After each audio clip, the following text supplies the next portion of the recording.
I'm Alan Kemp. I'm the executive director for the Iowa League of Cities. We are here to talk about civility in local government. We've heard about the economic value of civility and also civility in challenging times. Now we're going to move on to a discussion with one of my colleagues, Kelley Packer, who is the executive director for the Association of Idaho Cities. Kelley is a former state legislator, after which she worked for the state of Idaho, and then before becoming the Association of Idaho Cities executive director. She's also engaged in a variety of civility initiatives as a trainer and leader. And so we're really excited to hear about some of those things today. Kelley, welcome. It's great to see you again. Thank you. Thanks for having me, Alan. I'm excited to be a part of this. All right. If I can, I'd like to start by asking you the broad question: why did you choose to get involved in public service? Oh, wow. I kind of tripped and fell face first into it. I come from a family where we weren't allowed to complain unless we brought a solution with our complaint, even if it was a solution that nobody else thought was valid. We still had to have a reason or a way to solve whatever we were complaining about. And so I happened to be, unfortunately, running my mouth about my own city that I lived in at the time, and to my dad about some things that really bothered me. I would see the maintenance guy at his wife's cafe at around noon, 1 o'clock in the afternoon, and he'd be there the rest of the day. And I took exception to that, as many people do when we think there's an injustice happening within our city or our state or wherever. And my dad, to be consistent with what he always said was, well, sweetheart, if that's really an issue, you probably should get involved in it.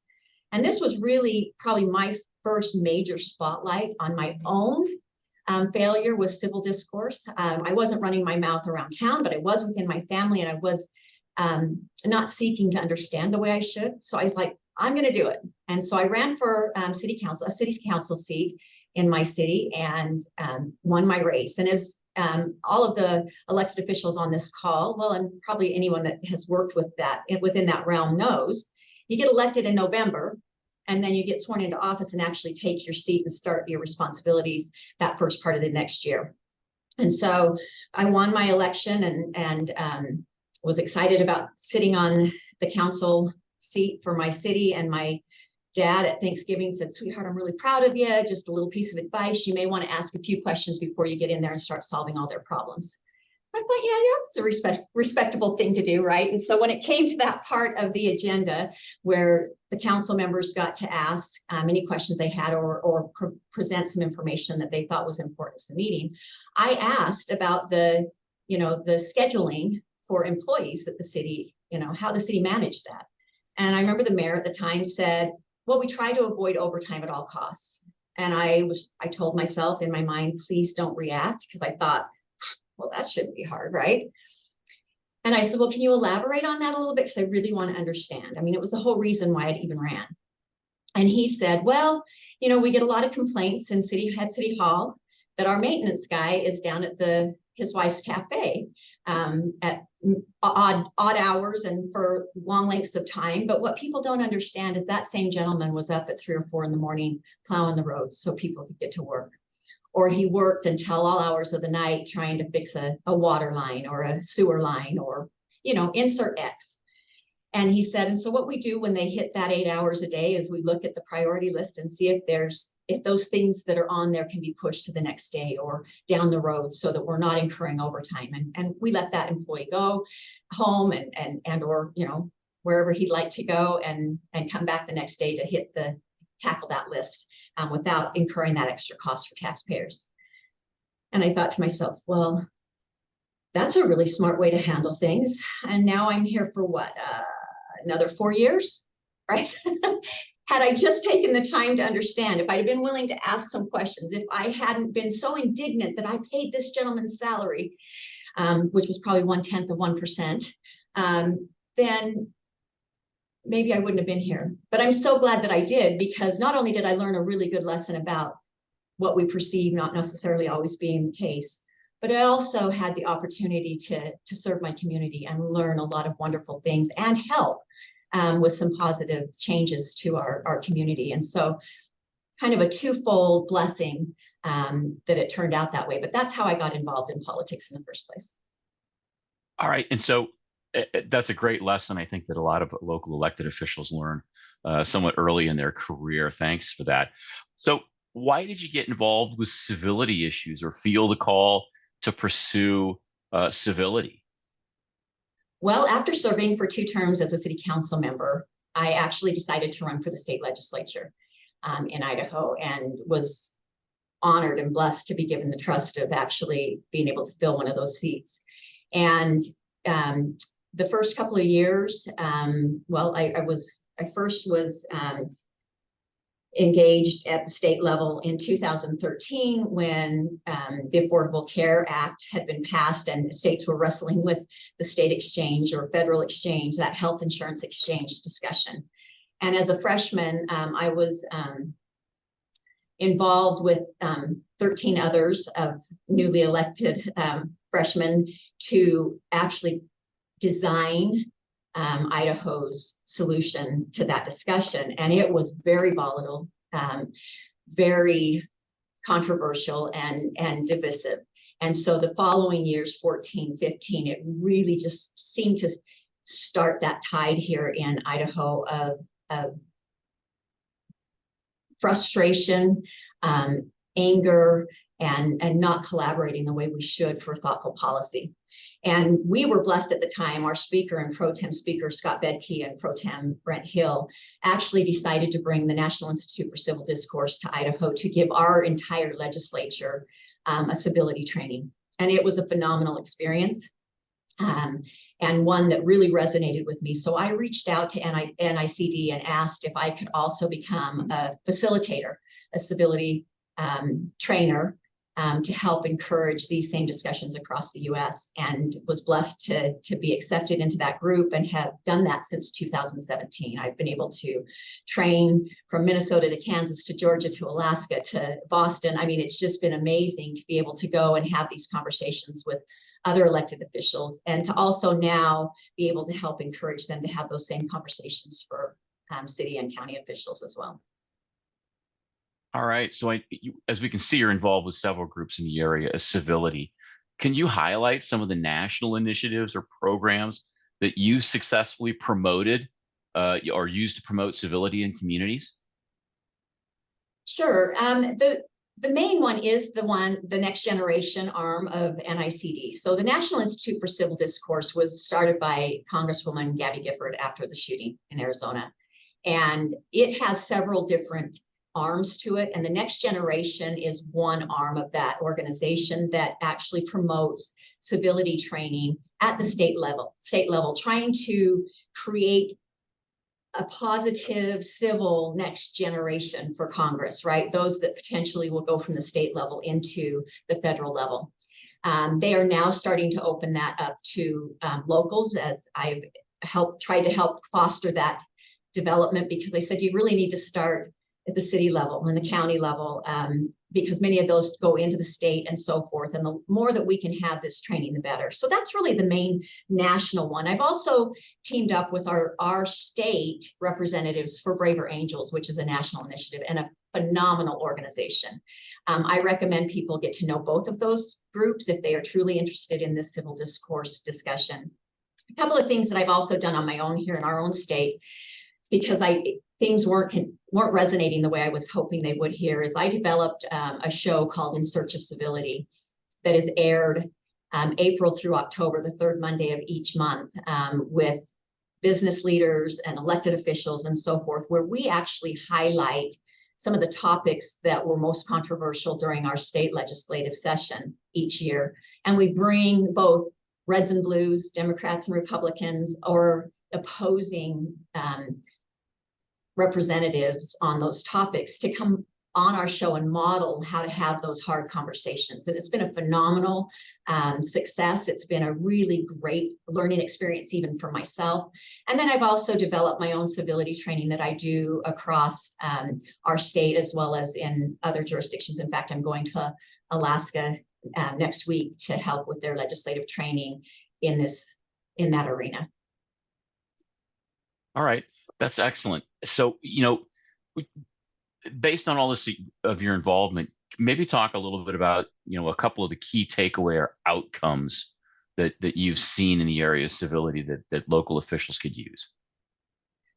Um, you know, I think the most important thing is that we get curious, not furious, right? I mean, going back to my story about the maintenance guy in our city, if I just asked some questions, if I had sought to understand what the situation really was, I wouldn't have been blessed maybe with the opportunity to serve in my community, but I would have understood what really was happening and would have recognized that my local leaders were doing the very best they could and were being thoughtful and responsible to the citizens in their community.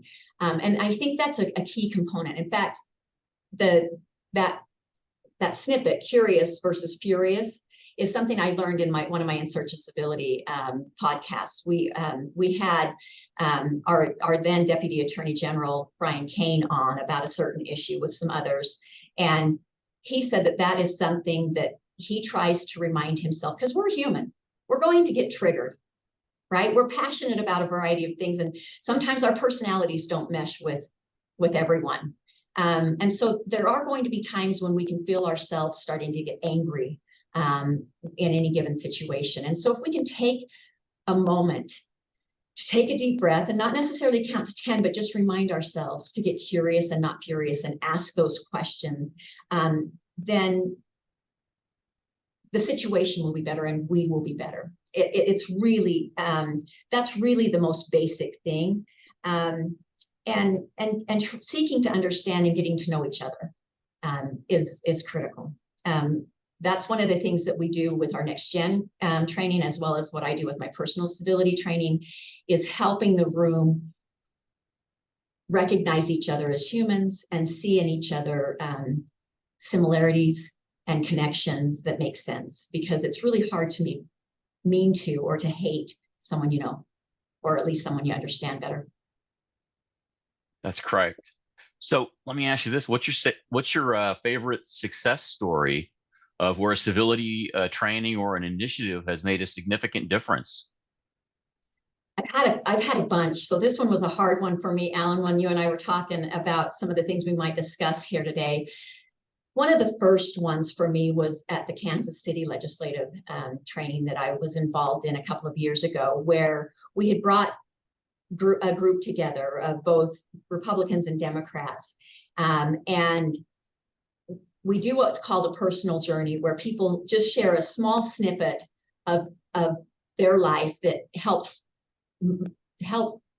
determine who they would be, not why they ran for office. We all have our elevator speech, right? We all have that reason, but what is something that helped mold you as a person? And there's lots of them. There's a lot of defining moments within our life that make us who we are.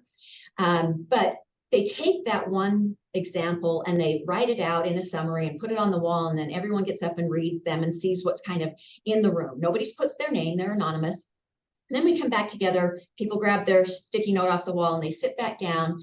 And there was a situation where two of the stories were very similar. It was about a single mother situation where there were times they were living out of their car, they didn't have enough food to eat, they were hungry and cold, and that the only time they really had some stability was when the next, boyfriend came along and they had some place to stay for a while. And oftentimes that was even an abusive situation. And it was just really powerful and sad, the story that they told. And the irony is that one of the stories came from one of the Republicans and the other one came from one of the Democrats in the room. And to watch them see each other now and be able to relate and say, I know what that felt like. I know what you went through. I can relate to what you're saying, right? And then to also then translate that into, I went through the exact same thing, but I took a different path then in my service and in my values than you did.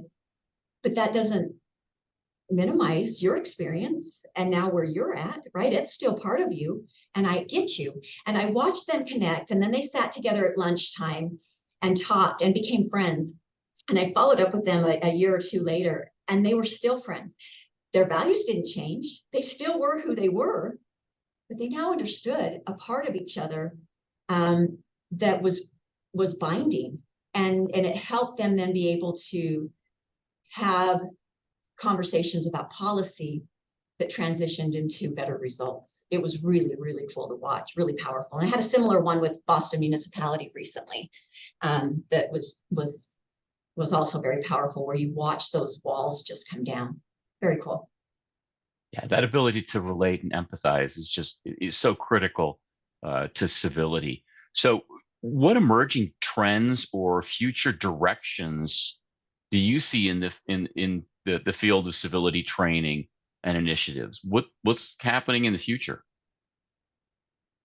I think more and more of us are going to be involved in initiatives to encourage normalizing hard conversations, encouraging thoughtful deliberation and respect.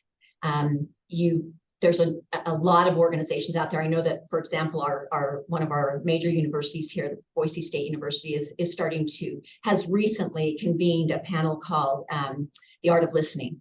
And they get together, conservatives and liberals and teachers and corporate officials and lots of different people. And they just are truly trying to create an environment where people listen to each other, right? And you've got Braver Angels, and you've got NICD, and you've got Iowa doing this wonderful summit, and you've got lots of people that are saying, let's make civility the norm rather than the anger and vitriol and divisiveness that we've seen. And that, I believe, is where we will start changing the tide, is if more and more of us are willing to engage in these types of activities. Okay. So specifically, how do cities prepare to promote civility? Well, you've got to make civility a core value of your city. If you have not actively told your community that civility is a core value of your city, that's the very first thing you need to do. And then you develop ways of modeling that, which I'd be more than happy to share some specifics in, but your own behavior as a leader. When you go out to present in your community, are you modeling civil discourse? Are your talking points positive and upbeat and kind? Even if you're calling out problems and issues that need to be addressed, are you doing it in a way that will create excitement about finding solutions together as a collaboration? Or are you negatively trying to find blame? Trying to find someone to pin that on? Are you trying to find a villain in the conversation? And if you are, you're doing it wrong. We need to find heroes, and we do that by being willing to allow everyone at the table and being brave enough to have hard conversations, right? And conversations with people that we normally wouldn't seek out.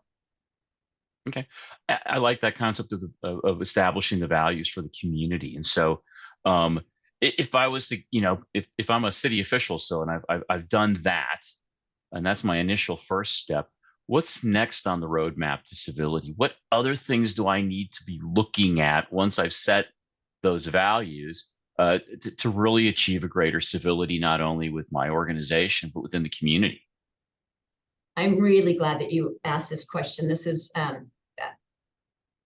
something that I believe everybody can make a difference in quickly. The first one is to make sure that you're setting the proper expectations for your meetings and for your encounters. And when I say that, let's start with your agenda, for example. Does your agenda just state what's going to be discussed?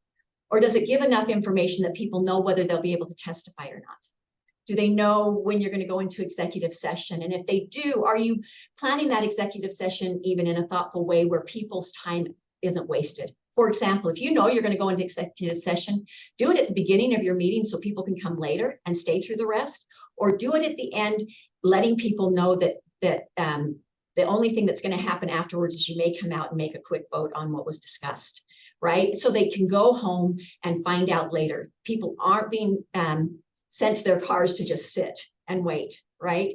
Or twiddle their thumb until you happen to come back in. So be intentional and thoughtful about the engagement with folks. If people are going to be able to testify, let them know right up front how long they have. Let them know For example, what will be tolerated and won't be. We won't tolerate bad language. We won't tolerate attacks on the council or the staff or anyone that's present in the room. And that way you're empowered as a chairman, mayor, whoever that's running the meeting to gavel in a civil way those that start to go outside those lines and say, remember, we agreed at the beginning of this meeting that those are things that we wouldn't engage in. So if you could bring your thoughts back, regather them, we'd love to hear what you had to say, but please refrain from bad language, or please refrain from attacking others, etc. So set your agenda in a way that is helpful for those that are going to participate, but also then set the expectation at the beginning of your meeting, and then conduct those meetings effectively. The other thing, two other things that are really important, well, three other things. First, build relationships, right? Don't expect people to just buy into everything that you want if you haven't done the work to go seek out what they're thinking and their views and their input, and having a conversation where you built good, strong relationships with those involved, even if you don't agree with them, right? Because then that helps the environment be healthier as well. The other thing that I think is important is to communicate thoughtfully. And that means if the mayor and council member has A, B, and C on the table as part of their decision-making tools, then make sure that the public and the community also has A, B, and C, and not just A and B. Because if C is the primary driver for the decision you're going to make, and they don't have that information, there's going to be anger and pushback and frustration that, again, creates a divisive community. And then the last thing is make sure that your city adopts a city pledge. Iowa has designed a phenomenal, Idaho League of Cities has designed a phenomenal city pledge that I have encouraged many of my cities to adopt. And when I say adopt it, I mean actually have that on the agenda at one of your meetings where you say, here is our city pledge. And maybe you actually say, here's a draft of a city pledge, and you have a conversation in public about, yes, we like it all, or we add this, or we take out that, and you design something specific to your community that's then adopted and signed by your mayor and council members, that is then blown up and framed and put behind the elected officials so that the audience can see it, that possibly is read at the beginning of each of your meetings to remind people, remember, civility is a core value, and here's one of the things that we're doing to make sure that that happens. And if you need a copy of that pledge, talk with Alan, because I'm sure that he can get it for you. All right. So we've got our own house in order, whether it's, a city or a state municipal league. So the next question I have is how do we promote civility within the broader community? What's our role in doing that, and some of the strategies that as a state municipal league or a city itself can make sure that not only are we acting civilly, but how do we begin to encourage the community to do a better job of this too? The great question. I think first and foremost is broadcasting that desire that civility is a core value. And so on your social media and those other things, make sure that you're promoting and recognizing good behavior when you see it happen, whether it's at your city hall, whether it's at a little league game, whether it's, cheers to, right? Make sure that your messaging on social media and your speeches in the public are modeling that behavior, but also recognizing it and applauding it and encouraging it. People like that positive reinforcement, right? And then own your own stuff, because we're not always going to get it right. When I introduced myself before doing civility training, no matter where I'm at, I talk about some of my credentials and how long I've been doing this, but I always end with, and I am a civility success and failure story, and often within the same hour, right? I don't always get it right, especially when I'm behind the wheel. But I'm committed to continuing to improve, right? So I need to own when I get it wrong, apologize for it, let people know I recognize that I didn't do it well and I could have done it better, and commit again to doing it better the next time. And then, and do that as many times as you need to, commit and recommit as much as you need to, and then be as consistent as possible in that delivery. Okay. I think, this is an interesting question that I have, and that is, how do you measure success in civility and then highlight it? Because I think that's got to be a part of the role. Is there a way to measure success? That's a tough one, but I would say yes, especially with elected officials that have been doing this for a while. We heard from your wonderful mayor about many of the things that they've experienced. And his example, the example after that shooting, was a huge success, and people saw it. He got a hug in a grocery store from a lady that said, "Thank you," right? That was a success. And you can measure those times, and we can recognize within ourselves and within our staff and within our circle of friends and with our families and within our communities, all of those moments when we do get it right. And as I mentioned before, if a city is then highlighting those and spotlighting those, and that continues to get bigger and bigger, and we have more of those positive messages to share, to me, that's a measurement that's working, right? The more we get it right and the more we spotlight getting it right, the more we'll be able to show things are really good, rather than how bad they've been. All right, before we wrap it up, this session, is there anything that we've missed? Anything that you want to add? Just first and foremost, my thanks to you for your willingness to take part in this discussion and to be part of this world.